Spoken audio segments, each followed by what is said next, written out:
கர்த்தர் நல்லவர். கர்த்தர் உங்களை ஆசீர்வதிப்பாராக. 1 யோவான் 1வது அதிகாரம். 1 யோவான் 1வது அதிகாரம் 1வது வசனம். ஆதி முதல் இருந்ததும் நாங்கள் கேட்டதும் எங்கள் கண்களினாலே கண்டதும் நாங்கள் நோக்கி பார்த்ததும் எங்கள் கைகளினாலே தொட்டதுமாய் இருக்கிற ஜீவ வார்த்தையை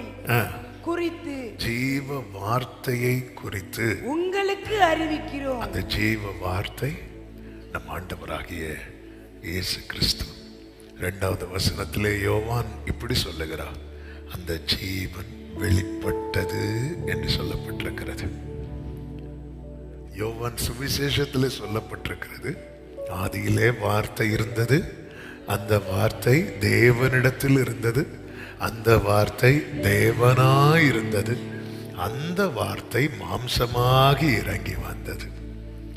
நிருபத்தில் சொல்றாரு, அந்த வார்த்தை ஆதி முதல் இருந்தது. நாங்க கேட்டதும், நாங்க பார்த்ததும், நாங்க நோக்கி பார்த்ததும், கேட்டதும், கண்டதும், நோக்கி பார்த்ததும். கேட்கும் போது விசுவாசம் வரும், நோக்கி பார்க்கும் போது நம்முடைய முகம் பிரகாசம் அடையும். ஹல்லேலூயா.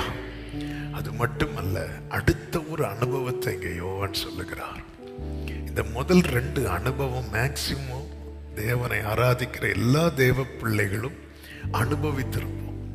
ஆனால் அடுத்த ஒரு அனுபவம் இருக்கிறது, அதுதான் எங்கள் கைகளினாலே தொட்டதுமா இருக்கிற. ஆமே. கேட்கணும்னா எவ்வளவு தூரத்தில் இருந்தா உங்களுக்கு கேட்கும்?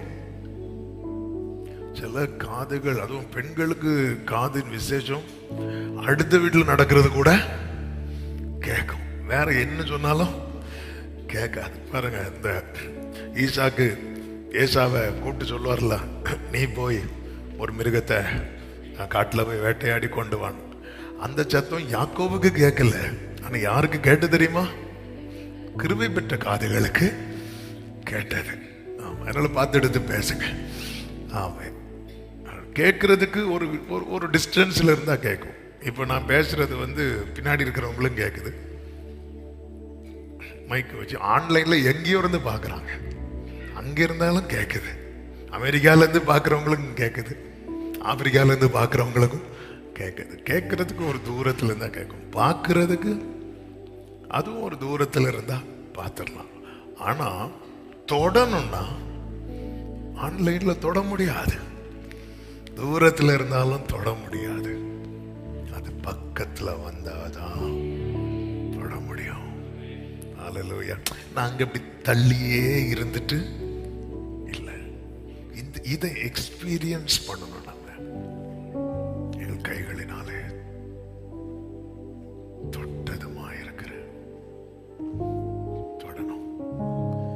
தொட்டு பார்க்க ஆசையே. தொடணும்னு ஆசை இருக்கா? எங்க கை தூக்கலன்னா நமக்கு இருக்கும். தொட்டுறணும், அப்படி தொட்டு பார்க்கணும். ஆமே. பாருங்க, இந்த பெரிய இந்த ஸ்போர்ட்ஸ்லாம் நடக்கும் பாருங்க. அப்போ பிளேயர்ஸ் எல்லாம் விளையாடிட்டு போகும்போது அந்த கேலரியில் சைடில் ஆடியன்ஸ் இருப்பாங்க. அவங்களுக்கு என்ன ஆசைன்னா அவங்கள எப்படியாவது தொட்டுறணும். அடுத்தோம் அதில் என்ன ஒன்றும் கிடையாது. அவங்க ஸ்வெட்டாயிட்டு போவாங்க, தொட்டா அது வேற. ஆனாலும் எப்படியாவது தொட்டுறணும். ஏன்னா அவங்க அவங்களுடைய ஃபேவரட் பிளேயர்ஸாக இருப்பாங்க. பார்த்து அவங்களுக்கு இவ்வளோ பார்த்தாச்சு, அப்படி தொட்டுறணும். அவன் எத்தனை வருடமா அவரை ஆராதிச்சுட்டு இருக்கிறோம். ஆமே. யோவான் சொல்றாரு, ஆதி முதல் இருந்தது. நாங்கள் நோக்கி பார்த்தோம்னா தூரத்தில் இருக்கிறத நோக்கி பார்க்க முடியும். கிட்ட இப்படி வச்சுட்டு நான் நோக்கி பார்க்குறேன்னா எனக்கு கண்ணில் பிரச்சனை இருக்குன்னு அர்த்தம். ஆமே. சிலர் இப்படி கிட்ட வச்சுட்டு அடி பார்ப்பாங்க, அது கண்ணு பிரச்சனை. மற்றபடி நோக்கி பார்க்கறது தூரத்தில் யாரு வாரா. இப்படி இருந்த என்ன இன்னைக்கு என்ன தொடுற அளவுக்கு கிட்ட கொண்டு வந்திருக்கிறாருன்னா, ஓ ஹalleluya, இதை எக்ஸ்பீரியன்ஸ் பண்ணணும்னு சொல்றாரு. ஆமென், ஹalleluya. அதாவது ஆனா நம்ம இன்னும் இப்படிதான் இருக்கிறோம்னா, இப்படி தொட வேண்டிய மூக்க நம்ம இந்த ஸ்கூல்ல முந்தியெல்லாம் அட்மிஷனுக்கு எப்படி வைப்பாங்க, எப்படியா இன்னும் இப்படிதான் சுத்தி வரோம் நம்ம. ஹalleluya. தொடணும்.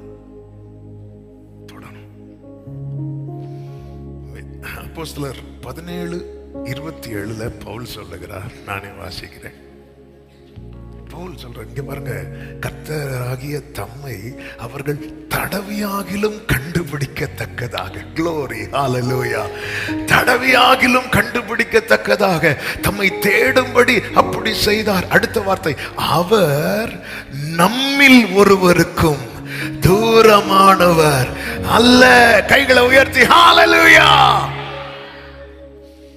ஆண்டவர்னு யாருன்னே தெரியாத மக்கள்கிட்ட போய் பேசிட்டு இருக்கிறார் பவுல். அதேனே பட்டணத்துல போய் சொல்றார், நம்மில் ஒருவருக்கும், அவர் தூரமாகிலும் அவரை தடவியாகலும் கண்டுபிடிக்கும்படிக்கு எவ்வளவு நெருங்கி வந்துட்டார் தெரியுமா? நெருங்கி வந்துட்டார். பழைய ஏற்பாட்டுல எல்லாம் அவர்கிட்ட நெருங்கவே முடியாது. அவர் இருக்கிற வண்ணமாக அவர் வெளிப்படவே முடியாது. வெளிப்பட்டா முடிஞ்சு, இந்த சேராபீன்களுக்கு பார்க்கவே முடியாம அவங்க சிறகுகளால தங்களை மறைக்கிறாங்க. அப்படிப்பட்ட தேவன் மோசை கெஞ்சுறாரு, மோசை எனக்கு எப்படியாவது அவங்கள பார்த்தாகணும். மோசை பார்த்தா உயிரோடு இருக்க முடியாது. இந்த அன்பு ஜாஸ்தியாகினா அடம் பிடிக்கிறது ரொம்ப ஜாஸ்தியாகிடும். மோசை ஒரே பார்த்தார். மோசை, சரி மோசை, நான் உனக்கு என் பின்னாடியே காட்டித்தாரு அப்படின்னு. பின்னாடியே காட்டித்தாரு தான் சொல்லுவாரு, அப்புறம் முகத்தை காட்டிடுவாரு. ஆனால் மோசை நிற்கிறான், பரவாயில்லப்பா, அப்ப நீங்க உங்க நிழலை நான் பார்த்தாலே போதும்பா எனக்கு. ஆமென். அந்த மோசைக்கு தம்மை வெளிப்படுத்தும் போது அப்போ இருக்கிற நிலையிலிருந்து தம்முடைய வல்லமையெல்லாம் குறைத்து இறங்குறார். இல்லைன்னா அந்த மலையில நிற்க முடியாது. வேதம் என்ன சொல்லுகிறது? அவருடைய பிரசன்னத்துல பர்வதம் மெழுகு போல உருகும். அப்ப இந்த சீனாய் மலை என்ன செய்யல? உருகல. அப்போ அவருக்கு அந்த அந்த அந்த அந்த ரியல் வல்லமை இருக்குல்ல, அதெல்லாம் குறைச்சிதான் இறங்கி வந்திருக்கிறார். அப்படி இறங்கி வந்ததுக்கு அப்புறமே மோசைக்கு நிக்க முடியல, முகம் குப்புற விழுந்துட்டான். இப்போ அப்படி இறங்கி வந்தவர் இப்பொழுது 2000 வருஷத்துக்கு முன்னாடி எல்லாத்தையும் மொத்தமா விட்டு இறங்கி வரார். எதுக்கு தெரியுமா? நம்ம எல்லாம் போய் தொடணும். ஹalleluya. அவரை போய் நெருங்கணும். தடவியாகிலும் பாவியாகிய ஸ்திரீ, பைபிள் காலேஜ் முடிச்ச ஸ்திரீன்னு சொல்லல, பாவியாகிய ஸ்திரீ பாதத்துல அப்படியே தலைமுடி எடுத்து அப்படியே தொடச்சி அப்படியே கிஸ் பண்றா. அவருடைய பிரசனத்துல பர்வதம், அந்த பாதம் அந்த அந்த அந்த பர்வதத்துல பட்டுச்சுனாலே அப்படியே உருகிரும். அவ்வளோ பவர்ஃபுல் காட். அவர் பவர்ஃபுல் காட்னு சொல்றது ஏதோ அவரை குறைச்சி சொல்றது மாதிரி எனக்கு ஃபீல் ஆகும். அதனாலதான் அவர் தான் பவரே. ஹalleluya. அவர் தான் பவரே. அப்படிப்பட்ட தேவன் இன்னைக்கு சீனாய் மலையில நிக்கிறார்னா அவர் இருக்கிற வல்லமையை குறைச்சிட்டு வந்திருக்கிறார். அதையும் குறைச்சி கீழே இறங்கி வருவார். ஒரு 12 வருட பெரும்பாடுள்ள ஸ்திரீ சொல்றார், நான் போய் அவரை தொடுவேன், அந்த வஸ்திரத்தின் ஓரத்தை ஆகிலும். ஒருத்தங்களை தொடணும்னா முதல்ல நாம அதற்கு ஆசைப்படணும். இரண்டாவது வாஞ்சையோடு நெருங்கணும். மூன்றாவது அவங்க பெர்மிஷன் வேணும். அவங்க பெர்மிஷன் வேணும். இது சும்மா தொட்டு ஒரே அடி ஓடு, அவங்க பெர்மிஷன் வேணும். நாலாவது அவருடைய பெர்மிஷனுக்காக வெயிட் பண்ணணும். ஆமென். ஆசையெல்லாம் நீர்தானையா. நம்ம பிரச்சனை என்னன்னா, ஒண்ணு கேட்போம், கேட்டுட்டு விட்டுருவோம், நாளைக்கு வேற ஜெப குறிப்பு போடும். தாவீது என்ன சொல்றாருன்னா, ஒன்றை நான் கேட்டேன், அதையே நாடுவேன். எலியா சொல்றாரு எலிசா கிட்ட, நீங்க இரு, என்னை கர்த்தர் பெத்தேல் வரை போக சொல்லுகிறார்.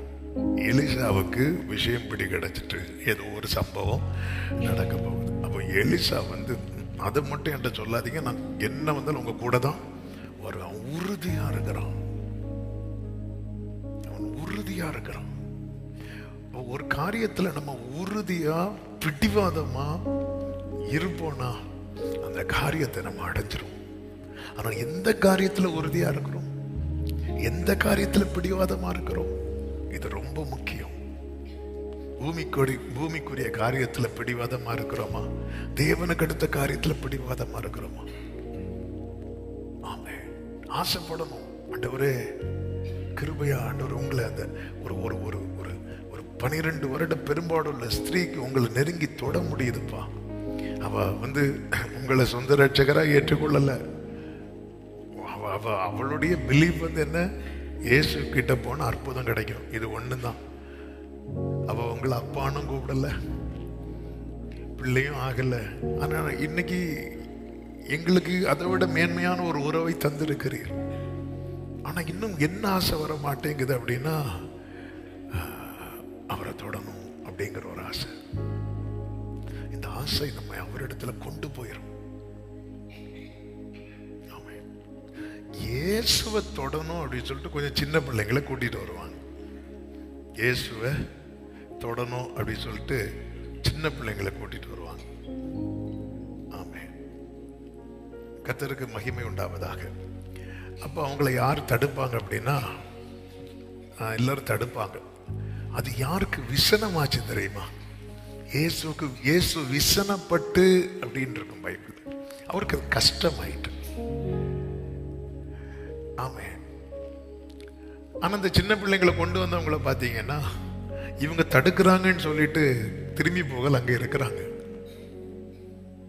அதாவது கர்த்தரிடத்துல என்னால நெருங்க முடியாத நிலை வந்து எனக்கு கஷ்டமாகிறதுன்னு ஒண்ணு இருக்கு, அவருக்கு அது கஷ்டமாகுது. அப்போ என்ன நான் நெருங்கும் போது என்ன யார் தடுக்கிறாங்களோ அந்த செயல் வந்து அவருக்கு என்ன ஆகுது அப்படின்னு விசனம் ஆகுது. உடனே தடுக்காத அப்படிங்கிறார், இடம் கொடுங்கள் அப்படிங்கிறார்.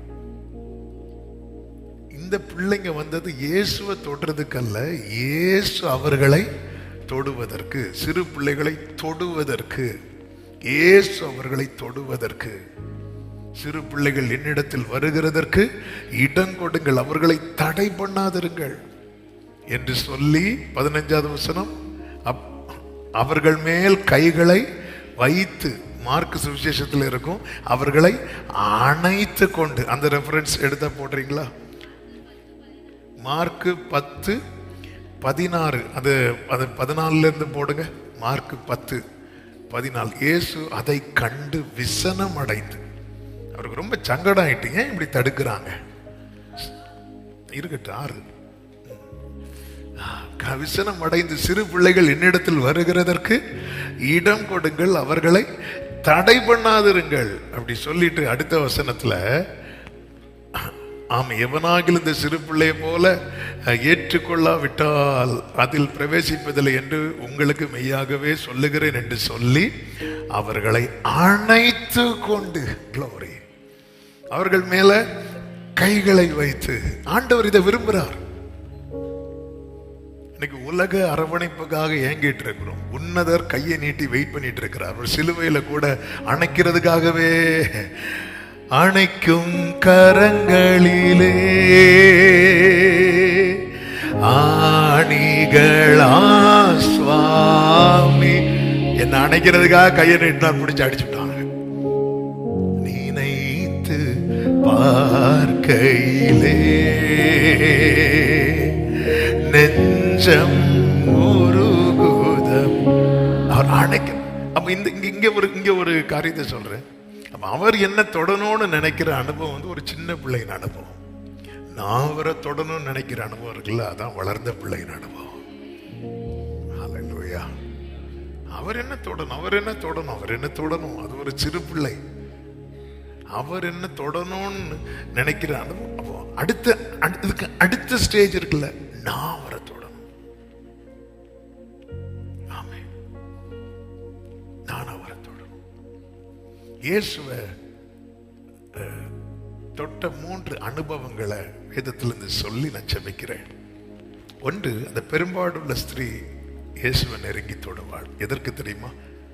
நன்மைக்காக, சுகத்துக்காக, அல்லது அதை ஒரே வார்த்தையில் சொல்லணும்னா நன்மைக்காக ஜனங்கள் இயேசுவை தொட்டார்கள். மார்க்கு சுவிசேஷம் 27-28 சொல்லப்பட்டிருக்கும்.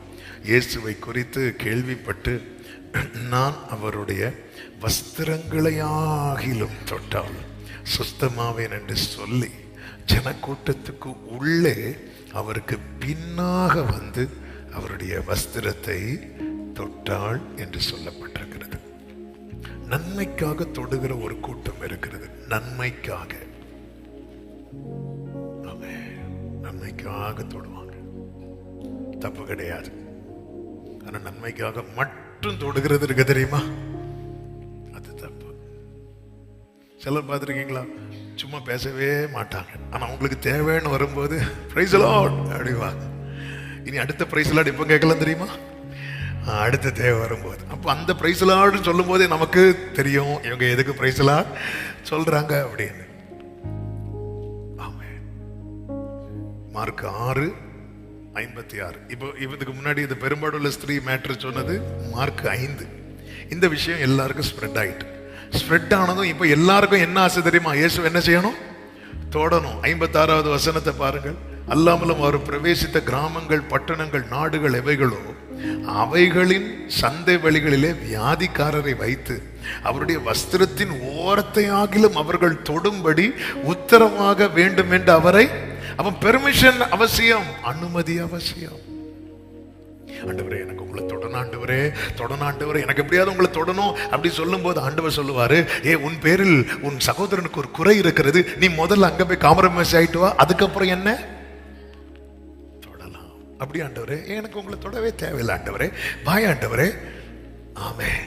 நீ பெர்மிஷன், உத்தரவாக வஸ்திரத்தின் ஓரத்தையாகிலும் தொடும்படி உத்தரவாக வேண்டும் என்று அவரை வேண்டிக் கொண்டார்கள். அவருடைய பெர்மிஷன் இல்லாம அவரை தொடக்கூடாது. அதனாலதான் என்ன தொட்டது யார் அப்படின்னு திருப்பி கேட்பார். அதுக்கப்புறம் தான் அவரை தொடறதுக்கு எல்லாரும் பெர்மிஷன் கேட்கறாங்க. அந்த பெரும்பாடுள்ள ஸ்திரீ வந்து பெர்மிஷன் கேட்க மாட்டா, போய் தொட்டுருவா. அவ நின்று கேட்கற, என்ன தொட்டது யாரு? அந்தமா தொட்டுட்டு ஓடிட்டு திருப்பி வந்து இது நான் அது 5வது அதிகாரம். 6வது அதிகாரத்துல இப்ப தொடணும்னு வரவங்க எல்லாம் என்ன கேட்கறாங்க அப்படின்னா உத்தரவு கேட்கறாங்க. தொடலாமா பிளீஸ், தொட விட்டுருங்க, தொட விட்டுருங்க. வேதம் சொல்லுகிறது, அவரை தொட்ட யாவரும், இந்த வேட கவனிச்சீங்களா? அவரை தொட்ட 10 பேர் தொட்டதுல 8 பேர் என்றல்ல, 9 பேர் என்றல்ல, அவரை தொட்ட யாவரும் சொஸ்தமானார்கள். அவரை தொட்டவர்களுக்கு நன்மை உண்டு. நல்ல கரங்களை தட்டி ஆமென் சொல்லுங்க பார்க்கலாம். நன்மைக்காக தொட்டார்கள். 2வது, நம்புவதற்காக தொட்டார்கள். ஆண்டவராக இயேசு கிறிஸ்து உயிர்த்தெழுந்து சீஷர்கள் இருந்த அந்த போட்டி அறைக்குள்ளே வரும்போது அங்க ஒரு ஆள் இருக்க மாட்டார். யாரு தெரியுமா? தேமாவா? தோமா. தோமா இருக்க மாட்டார். தோமா இருக்க மாட்டார். உடனே தோமா வந்துடுவார். வந்து சொல்லுவார், நான் நம்ப மாட்டேன். நம்ம ஆளுதான், நான் நம்பவே மாட்டேன்.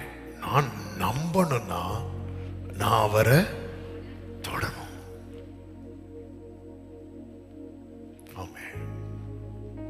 ஆண்டவர் அதை அக்செப்ட் பண்றார். நம்பிக்கையில டவுட் இருக்கா? நெருங்கி அப்பாவை தொட்டுருங்க. உங்க நம்பிக்கை ஷேக் ஆகுதா? ஆண்டவர் வந்து அப்படின்னா என்ன பண்ணி நீங்க பாத்தீங்கன்னா அந்த யோவான் 20 இருக்கு, 24 முதல் அவர் சொல்றாரு 25வது வசனத்துல, அவருடைய கைகளில் ஆணிகளினால் உண்டான காயத்தை நான் கண்டு அந்த காயத்தில் என் விரலை இட்டு என் கையை அவருடைய விலாவிலே போட்டால் ஒழிய விசுவாசிக்க மாட்டேன்.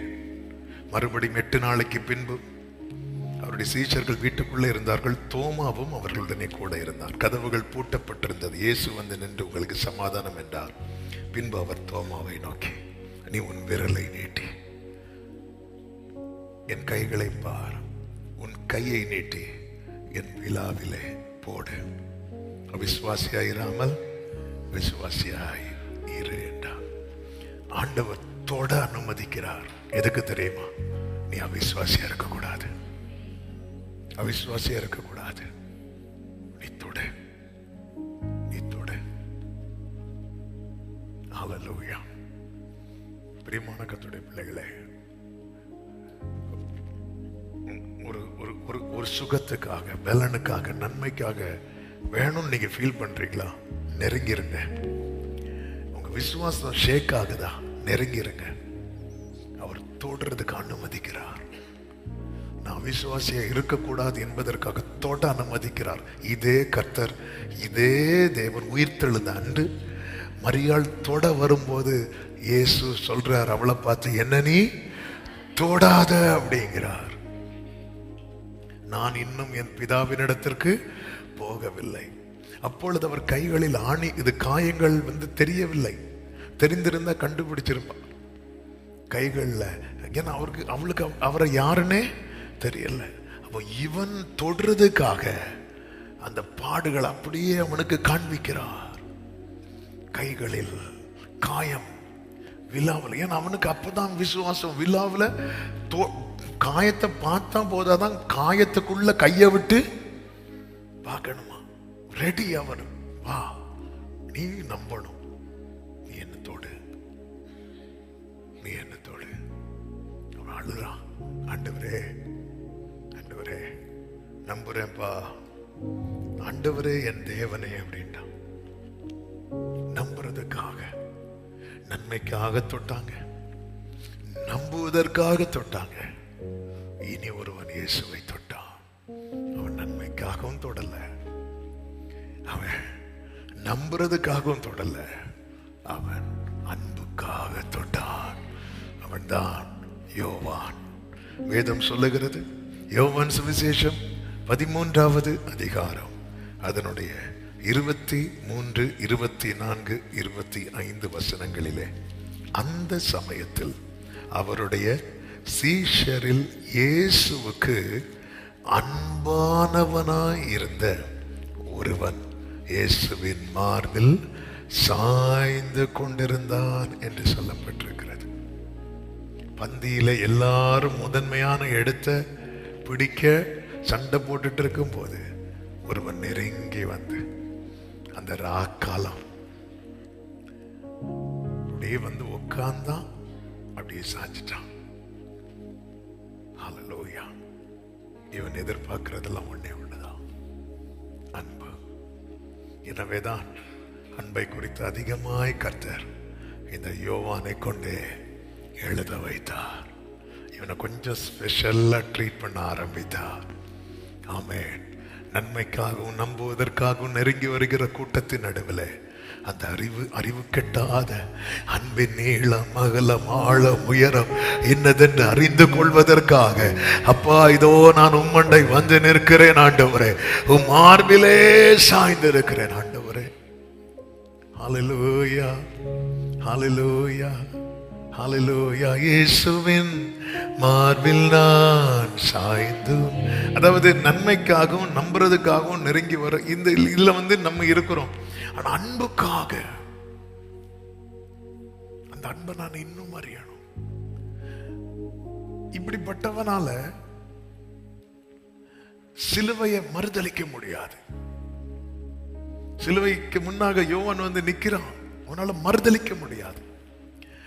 கஷ்ட காலம், பாடு, நெருக்கத்தில் அவனால கிறிஸ்துவை மறுதலிக்க முடியாது. ஏனால் நேசம் மரணத்தை விட வலியது என்று வேதம் சொல்லுகிறது.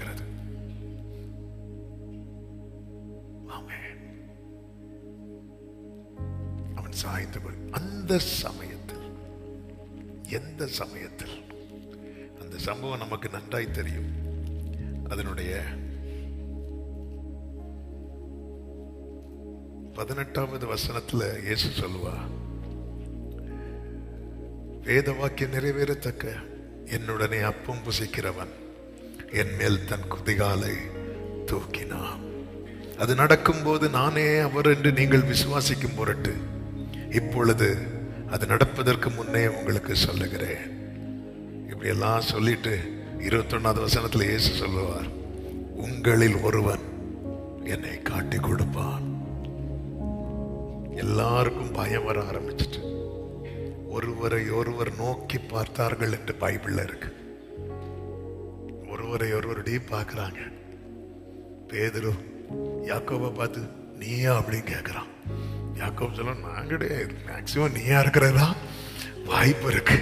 இப்படி மாறி மாறி எல்லாருக்கும் பயம் வர ஆரம்பிச்சிட்டு. அப்பதான் பேதுரு ஒன்றை புரிந்து கொண்டான். யாரு கேட்ட ஆன்சர் கிடைக்கும் தெரியுமா?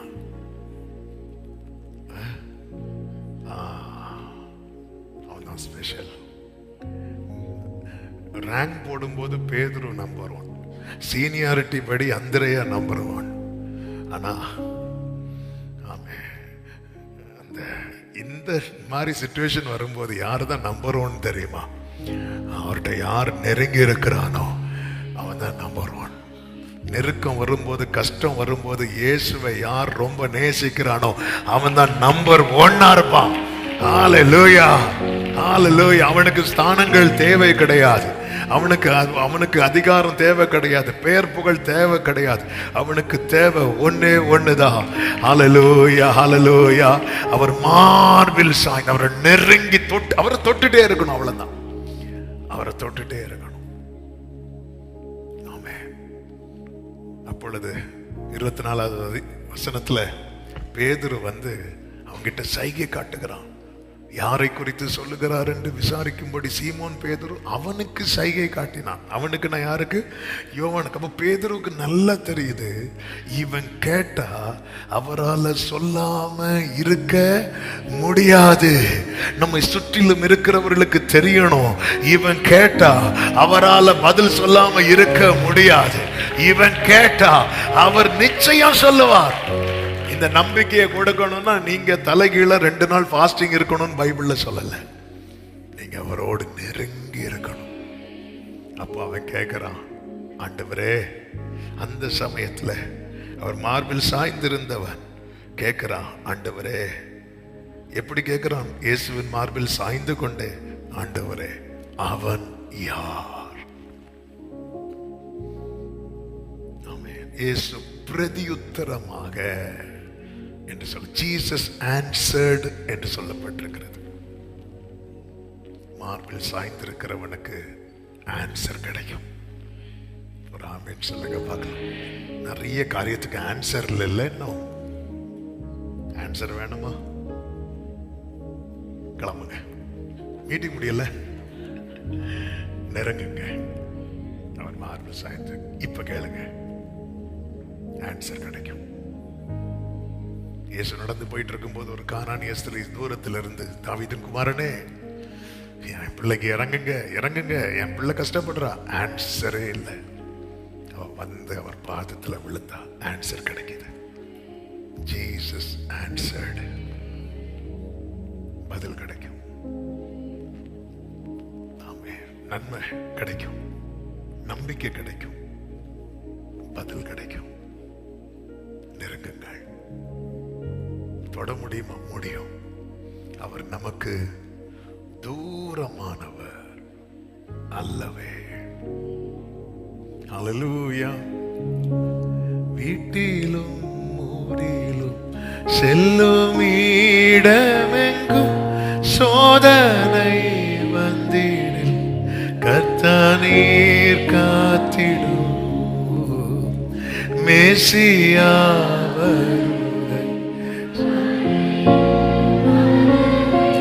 சிலுவை கருகில் அழைக்க நேரிடும். முழங்காலில் நிற்க வேதத்தை அறிய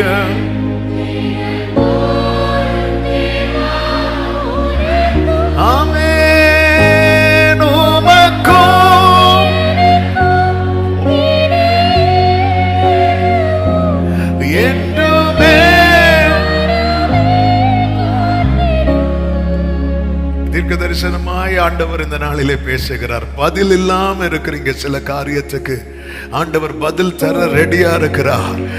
அது வந்து எந்த இரவு தெரியுமா? அந்தகார இரவு. அது ஒரு டார்க் நைட். அது ஆமென். ஒருவரும் கிரியை செய்யக்கூடாத ராக்காலத்தில் கூட மார்பில் சாய்ந்திருக்கிறவனுக்கு இயேசுவினிடத்திலிருந்து பதில் உண்டு. இதுல இன்னொரு ஆச்சரியமான காரியம் என்னன்னா, இயேசுவுக்கு பதில் கிடைக்கல. இயேசுவுக்கு பதில் கிடைக்காத இரவு அது. இயேசு கெத்செமனே தோட்டத்துல அவர் அழும்போது அவருக்கு பதில் கிடைக்கவே இல்லை. இந்த பாத்திரம் என்னை விட்டு நீங்க கூடுமானால் நீங்கும்படி செய்யும் என்று பிதாவை நோக்கி 3 விசை ஜெபிக்கும் போது ஒரு தூதன் வந்து அவரை பலப்படுத்தினார் என்று சொல்லப்பட்டிருக்கிறது. இயேசுவுக்கே பதில் கிடைக்காத இரவுல இயேசுவின் மார்பில் சாய்ந்திருக்கிறவனுக்கு இயேசு பதில் கொடுக்கிறார். நீ தேவனிடத்துல நெருங்குறதனுடைய மேன்மையை உன்னை சுற்றிலும் இருக்கிறவர்கள் அறிந்து கொள்ள போகிறார்கள். நல்ல கரங்களை தட்டி ஆண்டவருக்கு அந்தகார இரவு அது. ஒருவரும் கிரியை செய்யக்கூடாத ராக்காலம் அது. பதிலுக்காக பல வருடங்கள் ஏங்கி நிற்கிற உள்ளமே, இன்னைக்கு கர்த்தர் இந்த ராத்திரி வேளையில தீர்க்க தரிசனமாய் பேசுகிறார். உனக்கு பதில் வேணும்னா நீ இருக்க வேண்டிய ஒரு ஸ்தானம் இருக்கிறது.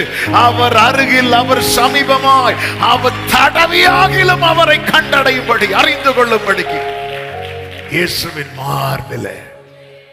ஹல்லேலூயா, ஹல்லேலூயா. ஆன்சர் உண்டு. ஜீசஸ் உனக்கு ஆன்சர் பண்ணுவார். ஆமென். மற்றவங்களுக்கு யாருன்னு கேட்கும்போது ஆண்டவர் ஆன்சர் பண்ணவே இல்லை. அப்பதான் பேதுரு, நீங்க 4 சுவிசேஷத்தை பார்க்கும்போது எல்லாரும் கேட்கறாங்க, யாருன்னு கேட்கறாங்க. அடுத்து கேட்கறாங்க, நானான்னு கேட்கறாங்க. யாருன்னு கேட்கும் போதும் சும்மா இருக்கிறார். பேதுரு கேட்கும் போது சும்மா இருக்கிறார். யாக்கோபு, அந்திரேயா, எல்லாரும் கேட்கும்போது அமைதியா இருக்கிறார். பேதுரு பார்த்தாங்க, இப்போ இவர் வாயை திறக்கணும்னா இவன் பேசணும். அவன் மார்பில் சாய்ந்து கொண்டே கேட்கிறான், யார் ஆண்டவரே? இயேசு பிரதியுத்தரமாக, ஜீசஸ் ஆன்சர்ட். ஆண்டவர் பதில் கொடுக்கிறார். கண்களை மூடி, ஆசையே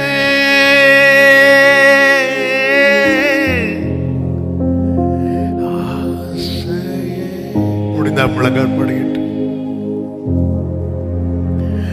இயேசுவே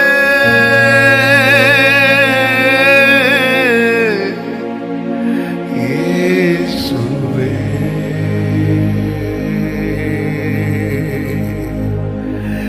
ஆசையே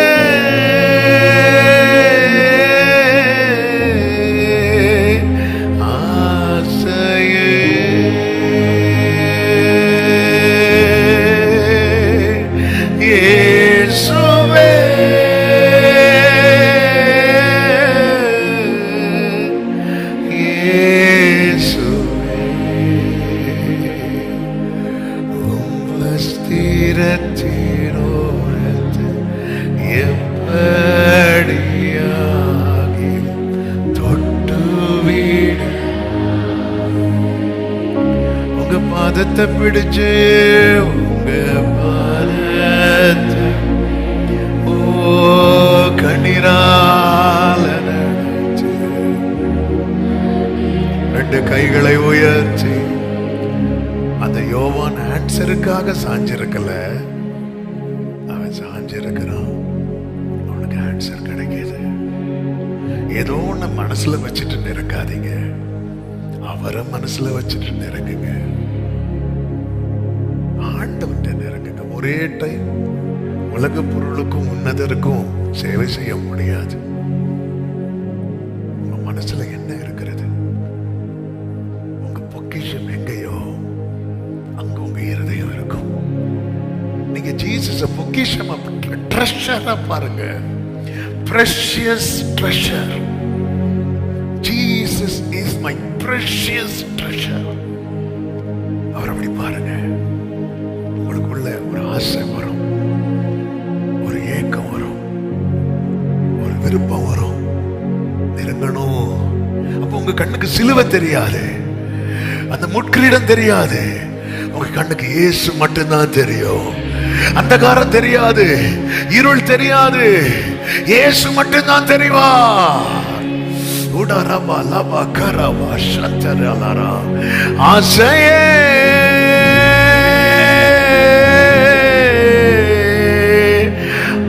ஆசையே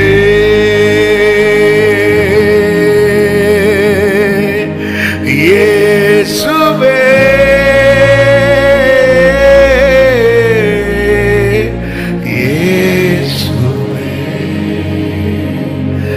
ஆசையெல்லாம் நீர்தானையா, தேவையெல்லாம் ரட்சகரே ரட்சகரே,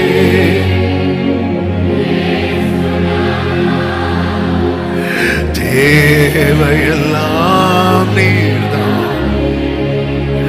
ரட்சகரே.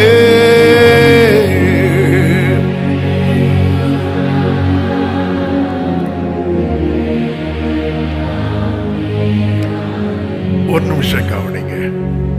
இயேசு கிட்ட ரெண்டு சூழ்நிலைகள் இறங்குறாங்க. ஒன்று பேதுரும், இன்னொன்று யோவான். அந்த சமுத்திரம் கொந்தளிக்கும் போது இயேசு கிட்ட போகணும்னு இறங்குறான். ஆனா இறங்கி நடந்தவனுக்கு கண்ணுல காற்றடிக்கிறது தெரியுது. யோவான் இயேசு சிலுவையில் அறியப்பட்ட போதும் இறங்குறான். அவன் கண்ணுக்கு சிலுவை தெரியல, அந்த கஷ்டம் தெரியல, அவனுக்கு இயேசு மட்டும்தான் தெரிகிறார். நம்ம இப்படிப்பட்ட நம்ம நெருங்குறோம், ஆனா நம்ம கண்ணுக்கு சூழ்நிலை பெருசா தெரியுது. நம்ம கண்ணுக்கு ஒருத்தரை மட்டும்தான் தெரியணும், ஒருவரை மட்டும்தான் தெரியணும், இயேசுவை மட்டும்தான் தெரியணும். அப்படிப்பட்ட அனுபவம் தான் நமக்கு தேவை. ஹல்லேலூயா. நெருங்கலான்னு நினைக்கும் போது காற்றடிக்கிறது தெரியுது, வேற வேற அப்படியே மூழ்கி போறோம். ஆனா இந்த யோவானை பாருங்க, அவனுக்கு இப்போ அவரால் கிரியை செய்ய முடியாத நிலை, அதெல்லாம் தெரியல. அவனுக்கு தெரிஞ்சது இயேசு மட்டும்தான். இதான் இதான் உண்மையாய் ஆசையுள்ளவன், ஆசையுள்ளவன். Thank you holy spirit. ரெண்டு கரங்களை உயர்த்தி, ஆண்டவரே உலகத்துக்காக ஆசைப்பட்டது போதும்பா, உங்க மேல எனக்கு அந்த ஆசை அது அக்னி ஜுவாலை போல பற்றி எறியட்டும். அநித்தியமானவைகள் எல்லாம் அதிலே சாம்பலாகட்டும். நீர் என்னை ஆளுகை செய்யும், முற்றிலும் ஆட்கொள்ளும். உங்களை தொடணும், உங்களை தொடணும். கிருபை தாரும். எல்லாம் மகிமை உமக்கு, இயேசுவின் நாமத்தில் பிதாவே, ஆமென். என் ஆத்துமாவே கர்த்தரை ஸ்தோத்திரி, முழு உள்ளமே அவருடைய பரிசுத்த நாமத்தை ஸ்தோத்திரி. என் ஆத்துமாவே கர்த்தரை ஸ்தோத்திரி, கர்த்தர் செய்த சகல உபகாரங்களை மறவாதே. ஆமென். ஹல்லேலூயா. God bless you. கர்த்தர் உங்களை